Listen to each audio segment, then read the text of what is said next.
Muy bien, estamos en la casa de Jorge Cuello, o en el taller en realidad de Jorge Cuello. Si alguien tiene algo para decir de su obra, es que básicamente es una gran obra. Y en este nuevo hecho en Trasla, vamos a conocerla. Una obra cargada de Batmanes, entre otras grandes historias. Jorge, ¿cómo andas? Hola queridos, ¿cómo andan todos? Feliz días. Una jornada otoñal soleada, preciosa. Queremos conocer qué haces o qué has hecho de tu vida. Estrictamente artístico. Mira, para no explayarme. Mira, yo desde que tengo uso de razón dibujo, y a partir de ese hecho de dibujar empecé a jugar con distintas posibilidades técnicas y soportes, hasta que hace 23 años me instalé en Trasla, acá en Villa de las Rosas, y a partir de ahí fui generando espacios de comunicación y de exposición que tenían que ver con el arte comebirón. El arte comebirón se refiere, según unos amigos míos y yo, a los indios peritos mercantiles, los indios que no saben ni cazar ni pescar, sino que estaban en el secundario masticando el capuchón de la vid y haciendo machetes, seguramente la mayoría. Y bueno, desde que estoy en este lugar, en realidad estoy desarrollando una tarea, la mayoría en Córdoba, lo que tiene que ver así con lo laboral, en donde estuve en el Museo de Niños Barrilete, donde estuve en el Círculo Municipal, con las abuelas de Plaza de Mayo, con la Luciérnaga, y haciendo actividades comerciales en términos de exposiciones y venta de obras. Y desde que estoy acá se armó una historia en donde hace 10 años aproximadamente comenzamos a hacer algo que se llamó la Asociación Amigos de Arte Comebirón, en donde en ese momento yo había calculado que teniendo 333 amigos y cobrándole 333 pesos a cada uno, tenía el valor de lo que ganaba un chofer de colectivo, que me parecía a mí bastante digno, en relación a los artistas, ¿no? Bueno, esta fue la primera forma de involucrar a través de las redes, que es donde yo muevo la obra, y que luego fue creciendo eso, en donde yo, ven, acá por ejemplo, hice esta otra credenciales, decía yo, en realidad son billetes en donde este se llama 5 para el peso, porque me habían invitado a ir a pintar un mural en Palestina, en la Franja de Gaza, situación que luego se cae porque los palestinos no tenían ningún interés en que fueran pintados, además ya sabían que iban a ser exterminados, y bueno, quedó todo en ese amague, y bueno, luego yo en otro momento les cuento, desarrollé una obra a partir de esto, y acá está esto que era un quiñón. Un quiñón tiene que ver con que la gente aportaba 500 pesos, no me acuerdo cuánto era esto, y podía obtener una obra a partir de esto, y se rifaba un mural, en donde ves acá, en el billete de 500, que le decían el quiñón, de ahí viene el nombre, está Bolón Summer, y un mural que hizo Antonio Seguí acerca de San Martín, ¿no? Esa es la idea. Esta es una obra específicamente planteada con este fin, ¿no? Con el fin de hacer un billete, o hacer algo parecido a un billete. La idea todo el tiempo es ver de qué manera yo puedo vivir de esto, ¿no? Es decir, una de las actividades por la cual soy más conocido y la que más se consume son los almanaques, estos que yo hago y diseño todos los años, en donde en algún punto recupero la obra que he ido pintando, haciendo durante el año, y le coloco ¿cómo se llama? El calendario y el talón donde se van anotando, bueno. Esta fuente es propia.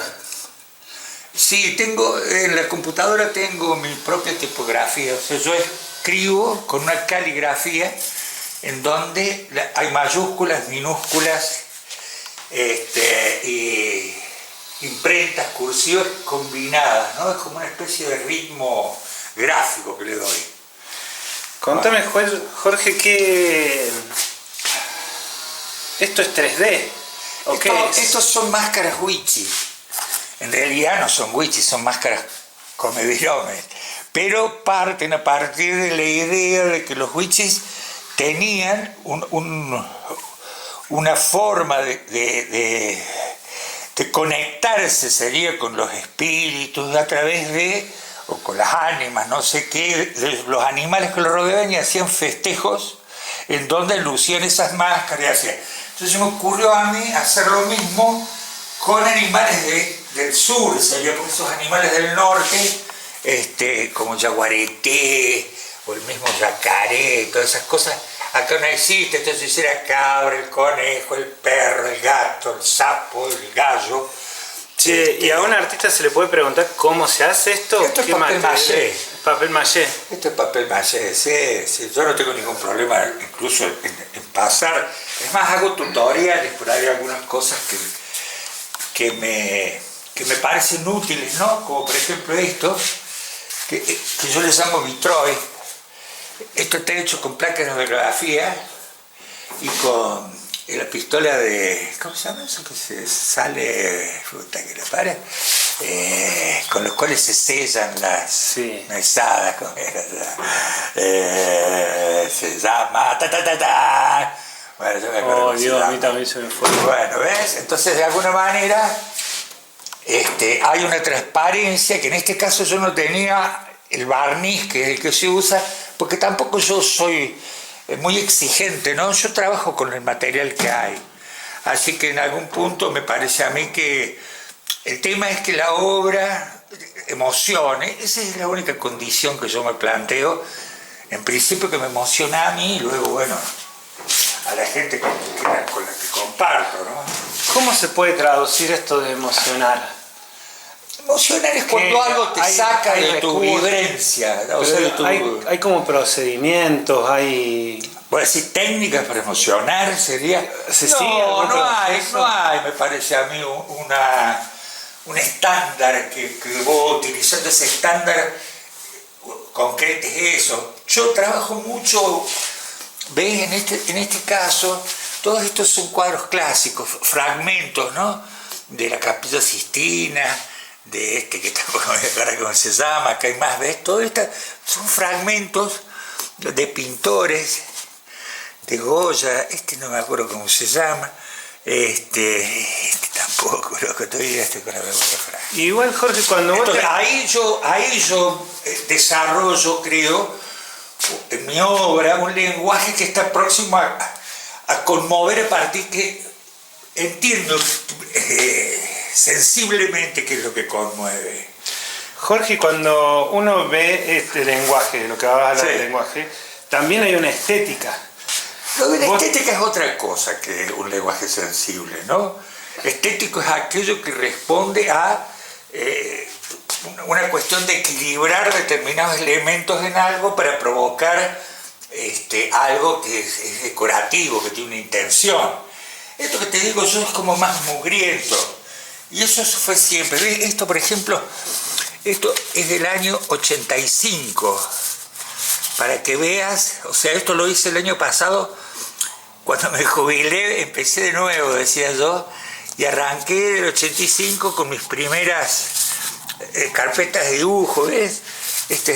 De los niños, ¿me entendés? O sea, todo el tiempo estoy como mirando y en algún punto adaptando esa mirada al lenguaje que descubro en este caso es el blanco y negro, ¿me entendés? O sea, cada cosa tiene un lenguaje, es decir, suponete eso que es un figurativo abstracto, ya ves, es como lo mismo, eso sería un detalle de aquello, es como habitar un mundo en donde de pronto a partir de lo que se plantea, la necesidad que se plantea es que eso se visibiliza. Y bueno, y eso sería en lo que tiene que ver con lo pictórico. Claro. Y también, para entrar a ver, estas son láminas, le digo yo. Esto es lápiz color y acuarela, en donde utilizo el lenguaje del cómics. Y ahí vení para este lado que esto a veces se transforma en esto, que es lo que yo llamo unas historietas sin texto, ¿ves? En donde de pronto hay un lenguaje gráfico de historieta, pero no necesariamente eso tiene que ver con contar ninguna historia lineal. Eso es más para los escritores. A mí no me interesa mucho la historia.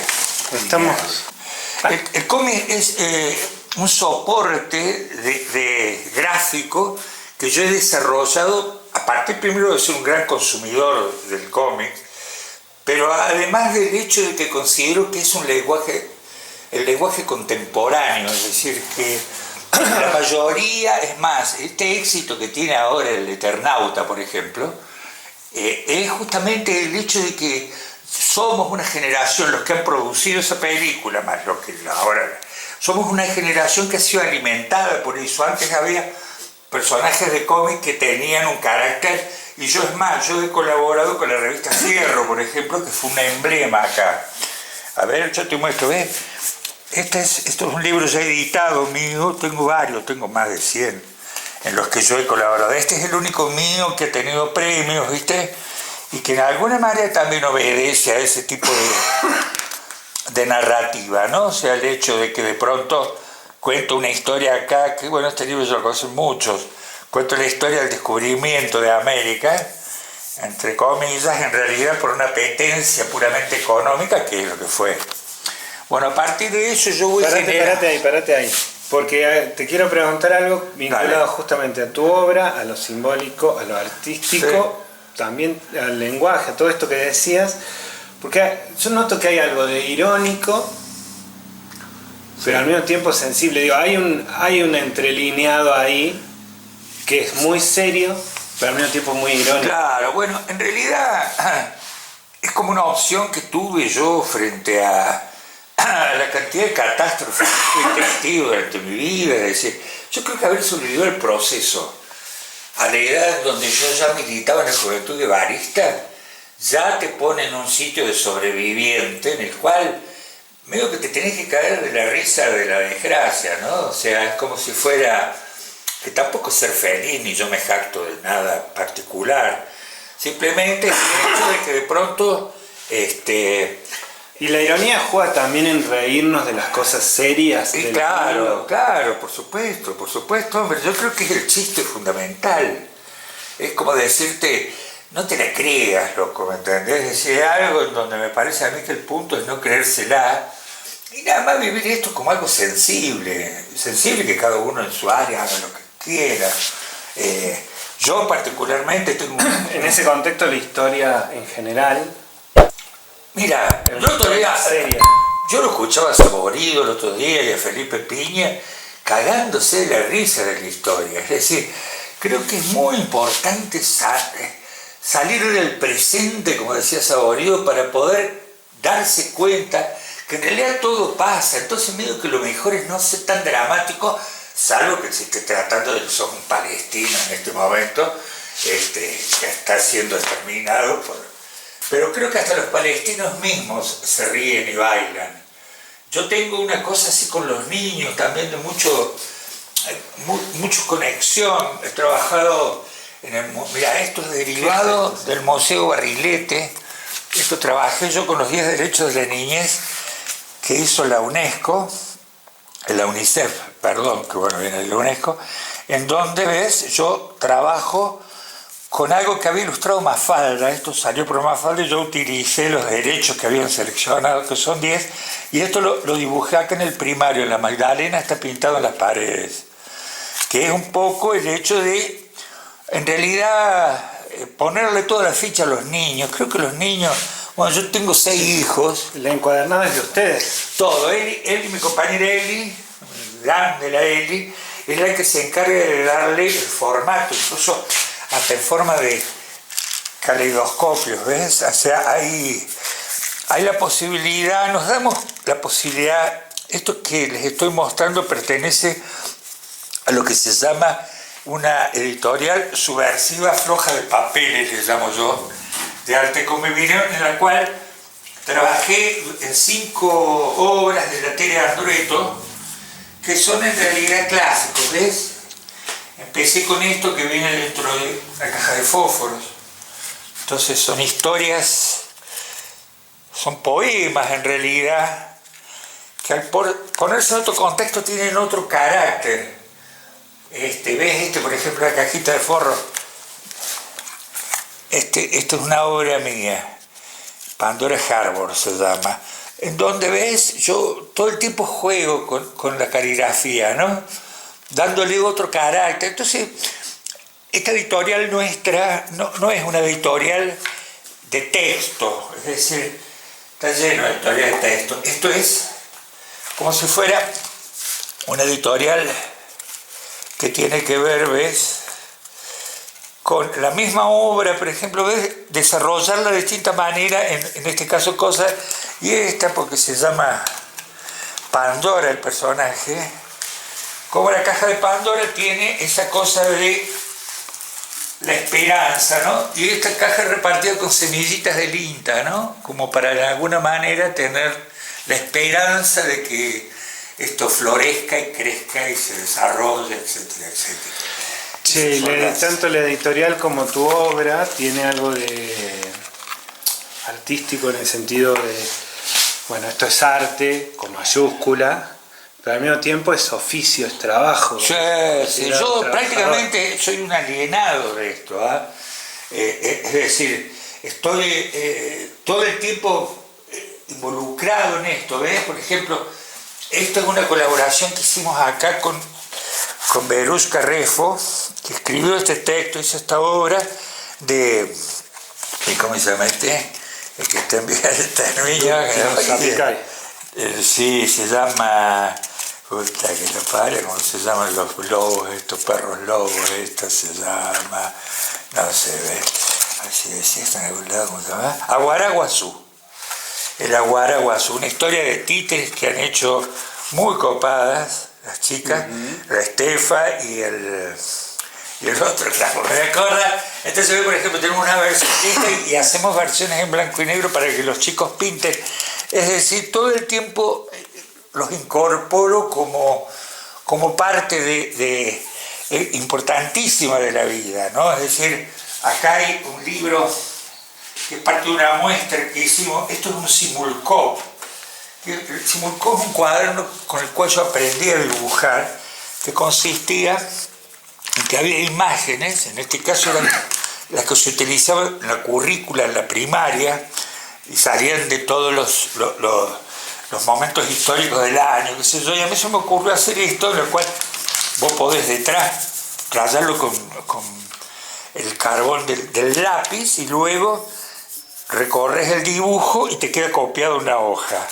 Bueno, en este caso es la historia de Acostañú, que es la última batalla de la Guerra del Paraguay, donde van a morir como 650 pibes entre los 6 y los 12 años, en la última batalla están derrotados por el ejército de Brasil.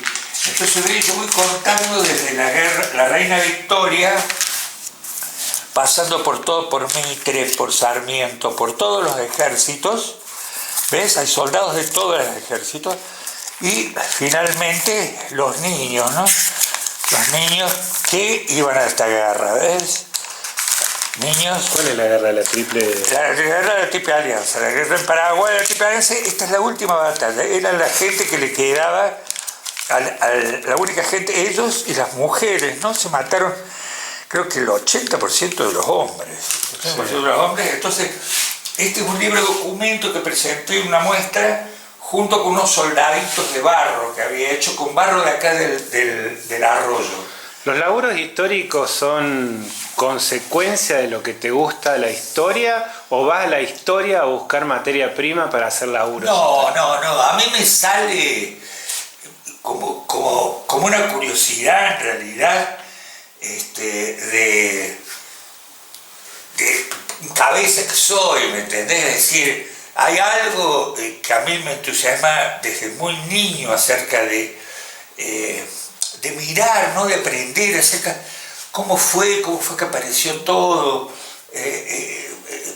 saber que en algún punto uno no está solo en este lío, que hay un montón de gente, que hubo un montón de gente, y que en algún punto hay cosas que ayudan a una evolución y hay cosas que no. Todo lo que está ocurriendo en este momento, en este país, es algo que está muy en contra de esa posibilidad de crecer, ¿no? Es decir, el desarrollar de pronto un conocimiento acerca, por ejemplo, de un rechazo a la guerra, para decirlo de una manera, son cosas que realmente son muy importantes. Es decir, en este momento no se está haciendo una apología, se está planteando, se está militarizando el lugar, están planteando de hacer bases de Estados Unidos, que son un país más bélico que hay en la humanidad en este momento. Entonces creo que en algún punto, por ejemplo, mira, ¿ves estos dos libros? Esto lo hicimos para una edición que nos pidió Save for Children, la organización esa Salven a los Niños, y que trataba sobre títeres, o sea, enseñar títeres. Y ahí habíamos hecho con dos compañeros, Espicoña y Zulkin, que eran con los que hicimos este libro, había dos cuentitos graficando la posibilidad de contar algo, ¿ves? Y en este caso el dragón negro habla de los incendios, ¿ves? Generalmente incendios ocurridos por el hombre, o sea, como accidente o provocándolo, pero de ahí ves a tirar puchos en lugares en donde es zona roja, y está contado por todos los bichos, los que se arrastran por el suelo, ¿no? Y el dragón negro tiene que ver con esa cosa que en realidad oscurecen metafísicamente y de verdad, esa cosa, ese humo negro que no deja ver, que uno ve cuando se lo combate, ¿ves? Y estos son personajes, entonces, a partir de una maestra rural, que es una rana, maestra de los bichos, estos bichos, se cuenta esa historia como para que los chicos entiendan que la cosa no es de superhéroes, sino que tiene más que ver con eso, lo mismo que los come árboles, en donde el niño está con los abuelos, porque los padres se van a laburar a los pueblos, a las ciudades, y los chicos los van quedando los abuelos, con sus animalitos, y de pronto este chico, en este caso, es testigo de la deforestación a partir de las máquinas, por eso se llaman los come árboles, que son las topadoras, en donde hace una resistencia, como Ramón ahora, ¿no? No sé cómo se resolvió el juicio el lunes, ¿no? Todavía no se sabe, pero es una situación en donde tiene que ver con eso y tiene que ver con los que son los ejecutantes de eso, ¿no? Jorge, como en principio ahora te voy a preguntar por esta especie de workshop que tenés en tu taller, pero antes que eso, está fácil ver el enemigo cuando uno se los trata de contar a los niños, o el monstruo, ¿no? O el villano de la historia. A nosotros como adultos mayores responsables de esta época, de esta generación, ¿qué pasa? ¿Se nos esconden los villanos? Porque...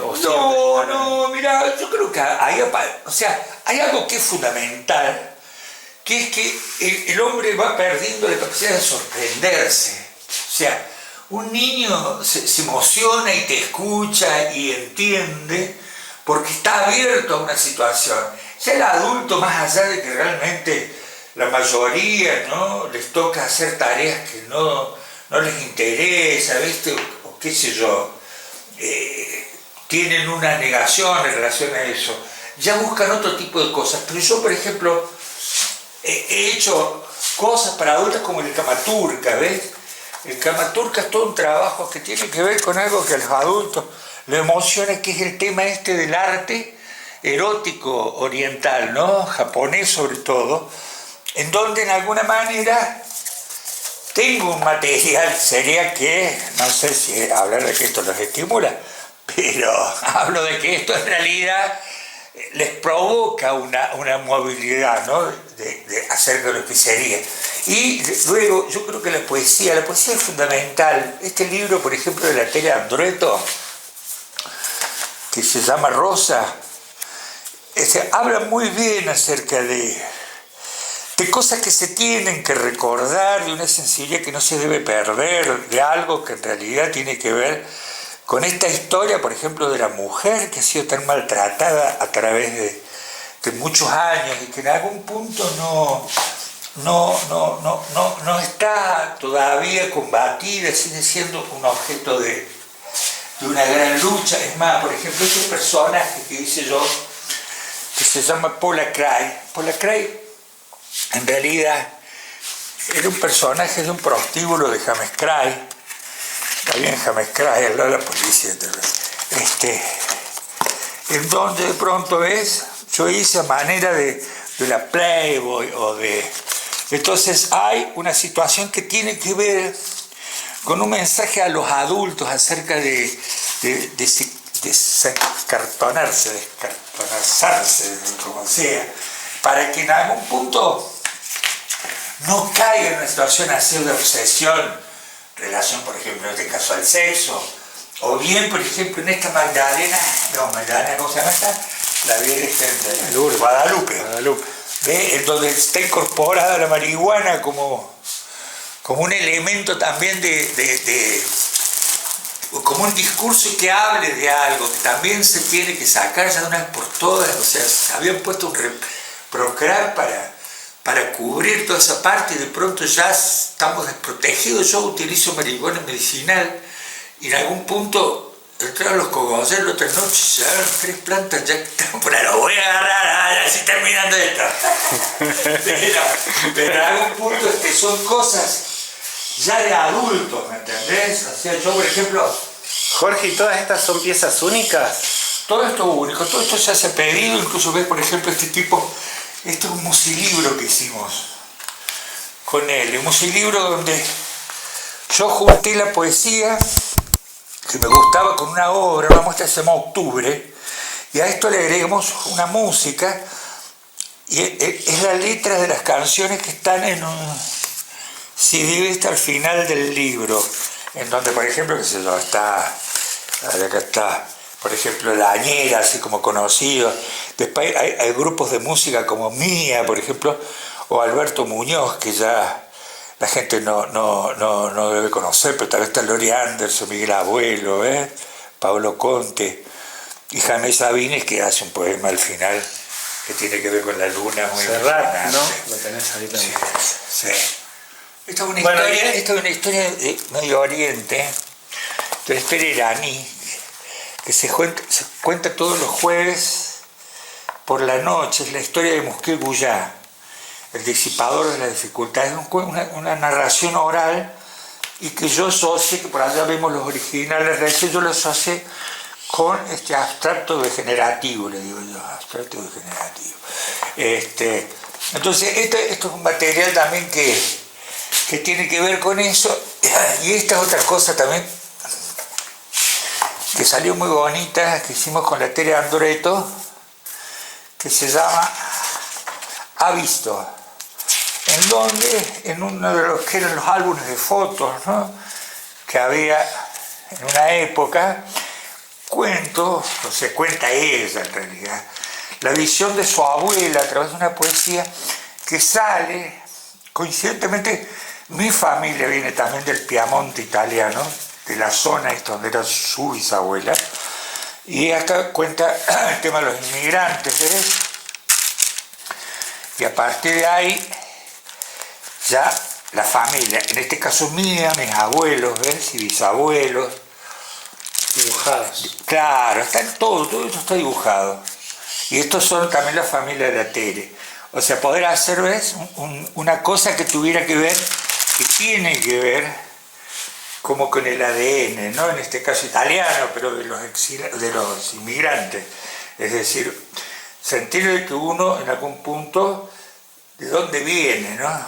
De los barcos. Animales como troncos, manando hilos de sangre y un camino de penurias, cuando ya ha caído el rayo, por limitada que sea la vida de cada uno, hay un rebaño invisible que come pasto en la noche estrellada.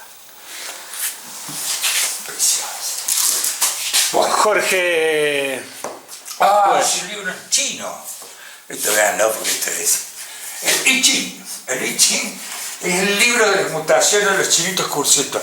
Este libro, a mí me pidió cuando estaba en la Fierro colaborando, Me habían pedido una historieta que continuara, para poner en ese momento, se llamaba La Óxido de Fierro. Y yo hice esto, que finalmente no gustó, pero que yo continué trabajándolo hasta que hice esta versión en chino.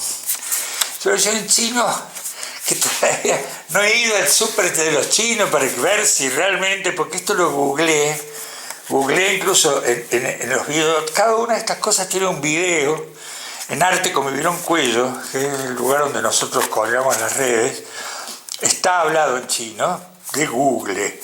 Y luego, al final del libro, hay un apartado en donde están las traducciones, Las traducciones. Como para que uno entienda qué se ve.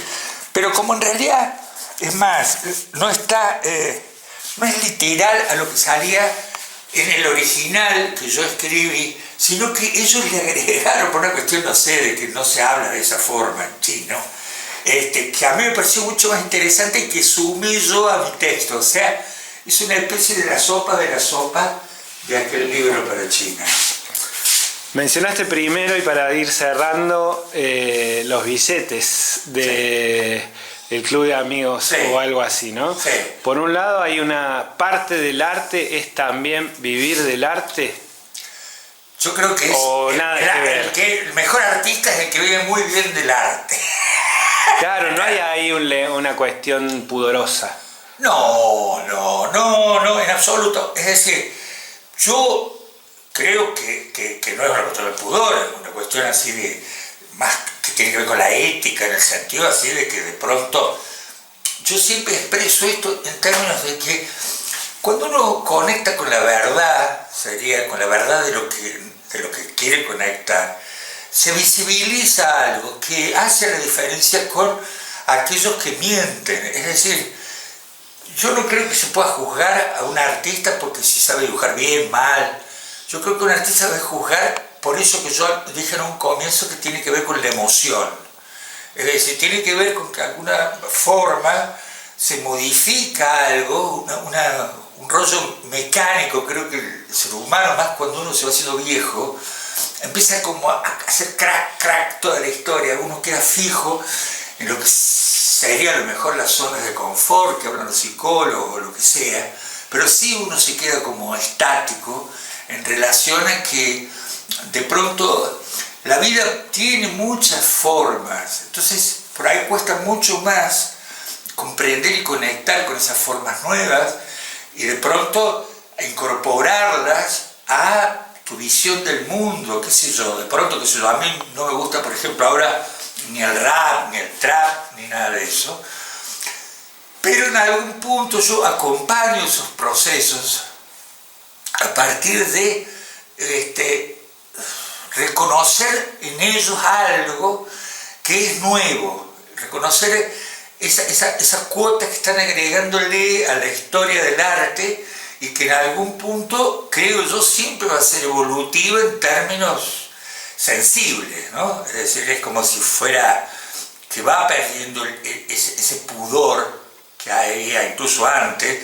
Es decir, el tema de la relación, por ejemplo, del arte y el dinero es algo que desde su comienzo funcionó así a partir de los mecenas. Actualmente yo dependo de mecenas, ¿eh? Es decir, por más que yo muestre toda esta producción y que muestre cosas que estoy en la actividad realizando, siempre voy a necesitar, porque no se llega a fin de mes, como dice comúnmente. Y por ejemplo, invento cosas como estas muñecas, ¿ves? Estas muñecas son muñecas del mundo, donde yo tomé una colección de un chabón que había hecho un desarrollo de esas muñecas, entonces tenía un lenguaje común todas, y que yo fui desarrollando. Esto otro, ¿no? Que es ¿cómo se llama este juego que se hace así? ¿Un dominó? Un dominó de animales para niños que les encanta. Este es de esos que se dan vuelta. Un memotés. Estas son cartas, estas cartas de ahí. Pero termina siendo una producción artesanal muy artística. Sí, boludo. ¿Ves? Esta, por ejemplo, cartas salen del Martín Fierro, de la edición de Castanino. Yo hice como si fueran unas versiones donde limpio. Castanino trabajaba como una cosa bien sucia que se llama, peluda, una línea peluda, y yo lo hice con un trazo de pluma, ¿no?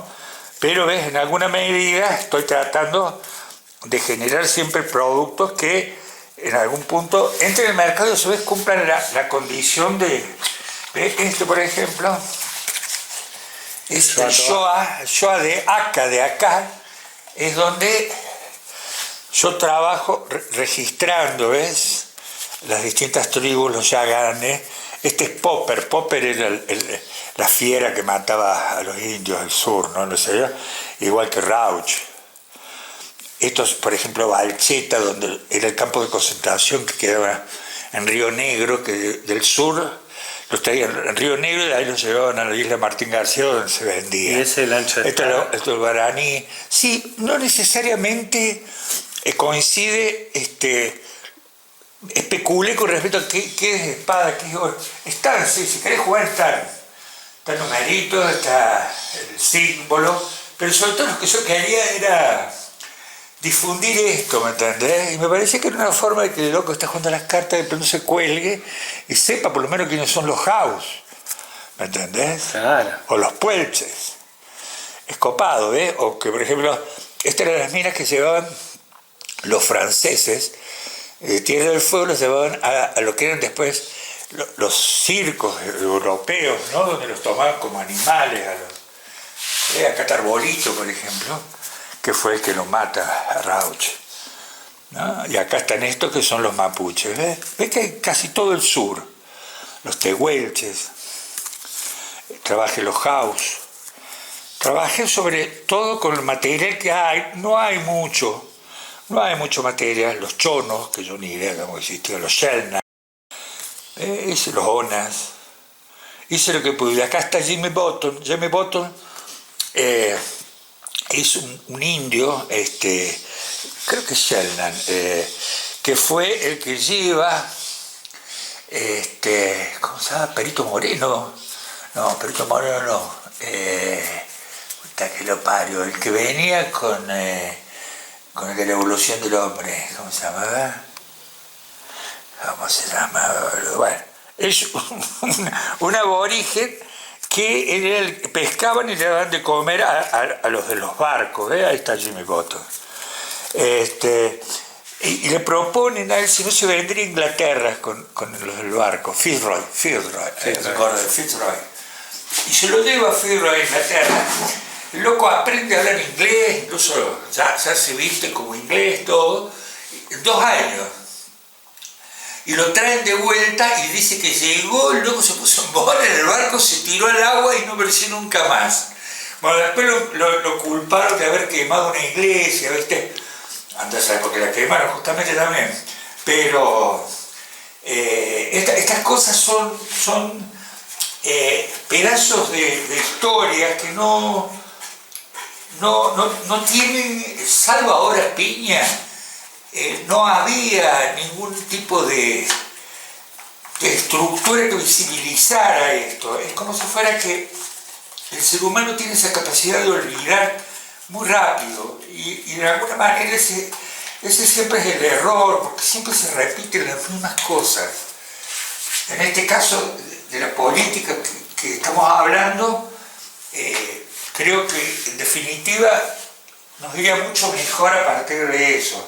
¿Ve? Por ejemplo, esta muestra que yo hice hace 10 años, yo acá también planteo las leyendas comeviromes y hablo, por ejemplo, esta es la leyenda de APP. Y APP era un robot que hizo un ruso que vivía en La Rioja con la idea de que fuera el tripulante de la nave de Carlos Menem, esa que iba a ir a la estratosfera y iba a caer. Entonces, utilizo como esa situación. Esta es Marita la Mamuchi, una elefanta que pierde a sus padres, la traen acá y termina laburando en un prostíbulo, ¿no? Que es el caso de Marita Verón. Entonces, ve, el pez de oro es uno que nacían con pepitas de oro en los ojos justamente porque nacían de las minas a cielo abierto, ¿ves? La leyenda del pez tuerto. Salía un ojo, tenía solo y el otro con él.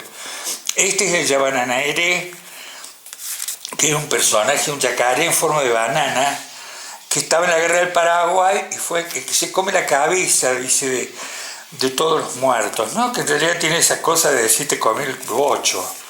Estos son los Seltzer Brothers, que en la época que acá se iba a hacer, se hizo uno ahí en el Chateau, que es una especie como de carnaval carioca, pero del cuarteto, ¿no? Entonces me ocurrió que estos eran los dealers de los Seltzer Brothers, que les gustaba mucho la sal de fruta, ¿no? La Alka-Seltzer, los Seltzer Brothers, que tenían compartimientos para drogarse dentro de un dragón chino. Entonces seguían re drogada la caravana y bien canuto, porque adentro se drogaban con lo que vos quisieras, te drogaban adentro. Pi 9, que es la historia de los chicos que limpian los vidrios en los semáforos. Esta es una historia que yo fui juntando bueno, experiencias que me contaron los chicos de la Lucierna. En este caso, Pi 9 es hijo adoptado, lo cuida Gepetto, más Gepetto se llama en realidad, porque le tiran piedras a la casilla de la vida, y salía a decir más Gepetto, ¿no? Y ahí le quedó más Gepetto como el apodo, ¿eh? Y el carrero, que en algún punto es un habitante común de eso, y que Pi 9, cuando no junta los 5,75, que era una historia real, ¿no? No lo dejan entrar a la casa cuando no vuelve con 5. Entonces siempre duerme debajo del carro porque nunca llega a juntar esa plata. Y acá está la leyenda de Oldie Chicken y el carepollo, que estos son los vengadores de la patria sojera. En realidad pasan por los campos y enamoran a todas las mujeres de los sojeros, ¿no? Y de esa manera quiebran los tipos y amenazan. ¿Ves? Esto es una muestra que hago en el Museo Genaro Pérez. Muchas gracias, Jorge Cuello. Para lo que gusten, ¿ah? Y a ver si invierten en arte, loco. Mira que están bien baratas las cosas. Chica, po.